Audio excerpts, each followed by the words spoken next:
Hi, this is Caroline from The Happy Sensitive. I'm here with another video in the Spiritual Bullshit series. And this time I actually wanted to focus on a part of a message which I'm very glad is out there. I've seen some of this kind of message in, various channelings and various reports and astrological reports and spiritual messages. Unfortunately, these are in the minority. These, the majority of messages are the opposite, which is what I want to talk about here. So,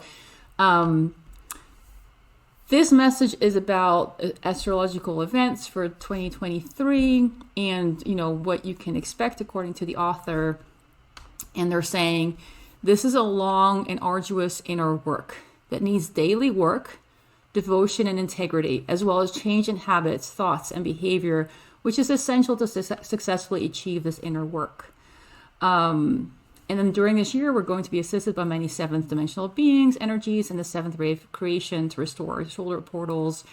What I really wanted to focus on here is this is long-term and arduous inner work that needs daily work. Yes, a million times. Yes, if you have been doing your inner work, your spiritual healing work, and you feel like sometimes it's just like you're trying to move through quicksand or you're trying to dig your way out of prison with a spoon. Sometimes it is like that. Depending on what you're working on, it can be very, very strenuous and slow going, and it can take a lot of time and a lot of effort to just inch your way forward. And I think it's really important to acknowledge that because there are so many misguided, in my opinion, ideas out there that say, oh, you just download this wonderful energy from the angels and then everything will be done for you and everything is instant and everything is magical. And it's just not true. The other day I was reading this channel where the being or the energy they were channeling was talking about how you could connect with, they wanted to share something that would really help. And I had a weird feeling about this channeling, and I wanted to kind of monitor and see what is this really about. And so I kind of followed the instructions in that free. It was a free channeling. A lot of these things are free. Okay, so it was a free channeling. I kind of followed those energetic download instructions, and right away, it just took a few seconds. It fucked up my system in a way that, I can measure how are my energy levels? How is my energy balance? This instantly put me in a really, really bad, floaty, semi-dissociated kind of state. And so I just took the download out right away, got rid of it right away, checked all my energy levels and all my everything again, and everything was good. But just to say, these channels are out there, and there are people who are channeling beings that promise you the moon. It's going to be super easy. It's going to be super simple. It's going to be, so light and so fun and so airy. And these channels suggest that if you are working hard, you're doing something wrong. It should all be super, super easy. My experience has been that true transformation and change and healing is hard. But with practice, it gets easier. Like riding a bike. The first time you try to ride a bike, you keep falling off and you go home crying. You think you're never going to learn. And then one day, you're riding your bike by yourself. And, then as an adult, you can get on the bike and you don't think twice about it. It still takes effort to ride the bike, but it's not hard, unless you're going up a really steep hill or something. So inner healing work is like that. You have to learn skills. You have to practice them. At some point they get easier, but it's still work. And you may have, a whole toolbox of skills and techniques that got you this far, but they may not go deep enough and you may still have more things to learn. So, that's a whole journey too. It's the learning of how to do the inner work. And sometimes you're just not ready for the next step. And so you work with the tools that you have, and then at some point you get stuck. You're not moving forward anymore. You feel like there's still this big pain inside of you or something that's never shifting and it always seems to be there, and all your tools are not working. That doesn't mean you're doing anything wrong per se. It just means that maybe it's time for like a deeper skill set, a different kind of skill set. One of the things I do a lot with clients, I kind of assess like, what are the tools they have? What are the tools you have? What are the skills you already have? What's already working? You already know how to deal with that, what to do with that, and what are the things you're still missing? And especially when you're very sensitive and intuitive, there can be some really woo-woo stuff that you need to learn, but also there may be some very, in a sense, core skills that nobody taught you, because a lot of spirituality and a lot of kind of transformation techniques try to bypass the hard stuff. They try to like dance around it so that they don't have to deal with it. And part of my work is teaching people how to deal with the hard stuff, how to develop that grit and that courage and that trust that you need to deal with your own hard stuff. The emotions that you've been running from your whole life, the things that you're pretty convinced that if you go there, you're not going to be able to handle it. Like, how do you approach that? And how do you deal with those things? So it's really important to acknowledge that, healing work, it is long term. You have to be in it. You have to be in it for the long haul and say, look, I have things in me that need healing, that need change. And a lot of my clients, this is their life where they have chosen to clean up a lot of old karma, a lot of old stuff, a lot of things that have been in their system for not just years in this year, but years in previous lifetimes. And I know not everyone is into past lives, but I'm telling you, like, once you start to really peel back the layers of, what's going on inside of you and what's coming up, there comes a point in your healing journey where you start to find things that don't make sense from the perspective of this life. And for me, it took many years. I was just kind of like open to the idea, like maybe there are past lives, maybe not, I don't know. But then I had so many experiences where I felt things deeply and clearly, and I had a certain kind of like a scenario that came with it that was so specific. And it was not something that came from the outside. It came from an inner knowing and from an inner having been there. That's what it felt like. And when you have enough of these experiences, at some point you start to see like, oh, we're not just here for this life. We've had past lives. So imagine if you're in a position where you're trying to heal certain things in that you've been carrying with you in this life and past lives, multiple lives. You have to go pretty deep, and it can seem like it's taking forever because there are so many ins and outs to it. There's so many aspects to it. But, when you know that it's hard work and you have to just keep at it and don't expect magical, super quick shifts, then it's doable. But if you're constantly feeling like it should be super easy and it should just be a little magical shift, then you constantly feel like you're failing and like you're not, maybe like you're missing out. And a lot of these channels that promise you quick solutions, they do talk to you like you're an idiot if you're doing the grind, just the daily hard work. Like if you're doing the daily hard work, you're just kind of a loser. You're just a bit of a schmuck. You don't have the right tools. You're not cool, because there are these celestial beings that can just lift you out of your misery and put you in the, fifth dimension or seventh dimension or whatever. And then it's all good and everything's fine. It's not how it works. And people I've met who claim to make these sudden, dramatic, magical shifts, they have not actually done their work. And they end up circling back to the things they thought they got rid of because they haven't actually dealt with it. They just did a spiritual bypass.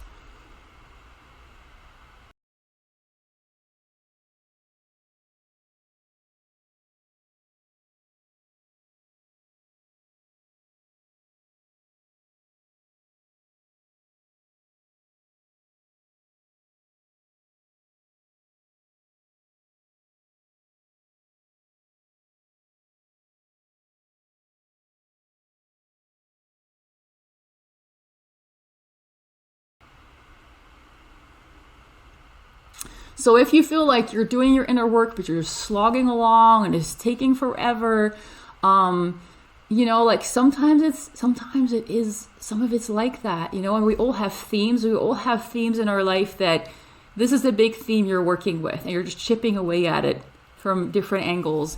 Some things you might be able to heal quite quickly because it's just a minor theme and it wasn't so deeply embedded. But there are also things that are just really deeply embedded in your whole being through multiple lifetimes. And so it takes a while to move through all the layers. And you might go through phases where you think you've dealt with it, you've healed it, the problem seems to be going away. And then 2 years later, there's a deeper layer of that problem that comes up again. I go through this with my empath clients a lot too, where they feel like, wait, I identified this, I cleared this, I worked with this, but now I'm finding it again. Like, did I do something wrong?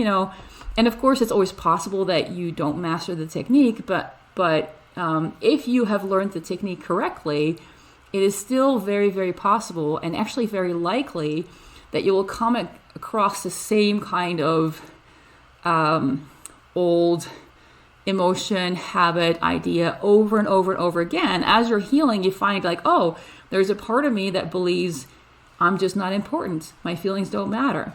And then you work with that part and start to get to a point where that part feels like, oh, I do matter and my feelings do matter. You're like, yay, I healed it. It took a year, but it's done now.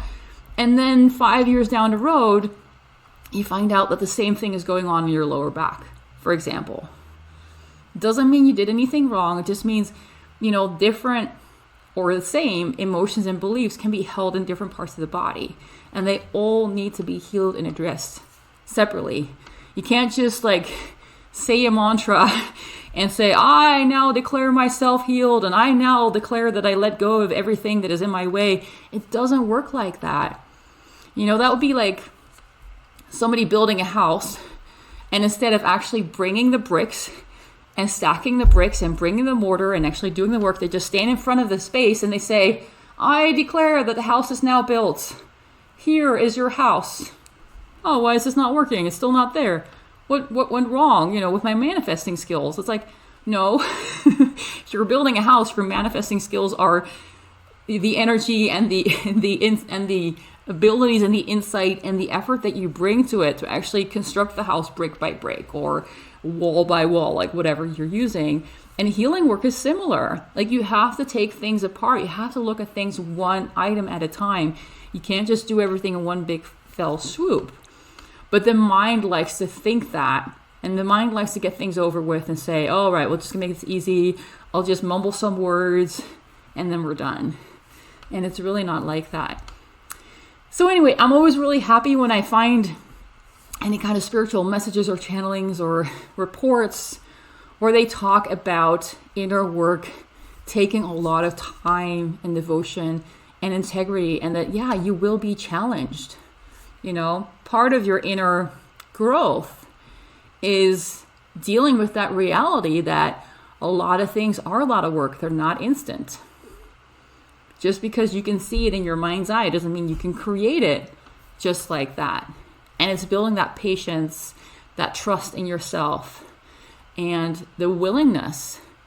Get up every day, do your inner work, even when it's, your mind's like, I should be done by now, I deserve better, blah, blah, blah. I always tell my clients, don't look back. Don't look back at all the work you've done, because you'll be demotivated. You'll look at all the work you've done, you're like, I did so much inner work, and this is all I get for it. So don't look back. Just see what is on your plate today, what needs attention.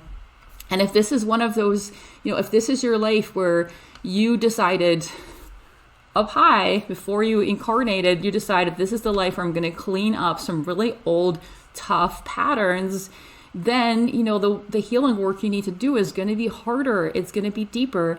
And if you compare yourself to people who have not chosen to do that work in this life, it'll seem, especially unfair. You're like, they just seem to breeze through everything, but I'm just working so hard. We all come in with different agendas in a sense of like, what are you here to do? And if you're here to heal, if you're like, I have been living the same pattern 100 years in a row, and this time I'm going to break the pattern. Well, it's not going to be easy. The pattern is in your system in like many, many, many hundreds of places. And you have to, have that patience, have that empathy for yourself, have that kindness towards yourself and say, okay, this is a hard one because this is something I've been living for a very long time. So this feels very natural to me. And I'm going to come across these emotions and these beliefs in many different places. And it's going to take a while, but I am committed to this because I want to get out of this pattern. And, you're doing it in a way for your future self. Of course, you also want to live now, right? So there needs to be a balance. There needs to be a balance between the healing work you do and how you do it and the life that you're living, which is also why I'm a big fan of having healing techniques that you can do once you really master them. A lot of healing techniques, you can do them while you're doing something else. You can do them while you're standing in line at the grocery store, you're just waiting. You can do them while you're watching a movie. You don't have to be 100% focused on your healing techniques. There are many things that you can kind of do it in the background. And so that means you can still have a life and you're not just spending 14 hours a day with just like, what are you doing? I'm just like doing my healing work all day and that's all I can do. No, like that would not be practical, right? So I'm a big believer in learning skills, like taking some time to really master certain healing skills so that then you can do them in between other things in the background while you're doing something else, and that you don't have to dedicate 100% of your focus to it, because for most of us that's just very impractical and just impossible. That means you would have to go live in a cave somewhere where you don't have to pay rent and then you can just meditate all day. I mean, that's not how we live. And you don't have to. Right? You don't have to. You can get a lot of work done by just creating habits and kind of squeezing it into your life in all these little places where you have some time, all these places where you're like, okay, I'm going to do this. I can do this at the same time. But overall, it is something that you need to be dedicated to. I've spoken to people sometimes who say, well, I have all this childhood trauma and I guess I need to deal with it. But I have a full-time job and I don't have time and I don't want to. Then that's probably not, maybe now is not the time to do it. I'm sorry, by the way, for the camera just like changing color all the time. Not sure what's going on there and zooming in and zooming out. I'm not a technology master. Anyway, I also read somewhere in another channel, this was really good that this was being said. Someone was that was an actual channeling, and the channeler was saying, I feel like I'm doing so much healing work and it just feels kind of crazy. And the being she was channeling was saying, yeah, you've got 2 full-time jobs, deal with it. It's like, and I think that's very true. For those of us on this path, on this healing path, it does at times feel like we have 2 full-time jobs, our regular job that other people can see, and then we have the behind the scenes healing job where we're just kind of working on a different level, but it equally takes time and effort. And we do have to just kind of find a way to deal with it, without exhausting ourselves and without punishing ourselves and without expecting the impossible, but also where we maintain a certain healthy balance so that you don't go and seek out unhealthy, escapist, spiritual bypasses, because then you're even further away from home. Okay, I think this is all I have to share about this. If you're in a place where you've been doing a lot of inner work and you feel like something about it isn't quite working, set up a clarity call with me so we can check out and see what you've been doing, what you might be missing, you know, and also sometimes just to reframe, like sometimes just like you're doing great. It's just that you have too high expectations of yourself. But very often there are bits and pieces that people don't know, very specific techniques or tools that they need. Especially my clients, they tend to be very intuitive and they tend to kind of pick up on like weird stuff that other people don't notice. And for a lot of that, you need some special know-how and skills because it doesn't really fit within the standard healing framework. So the link to that is below. Thanks so much for listening. Talk to you next time.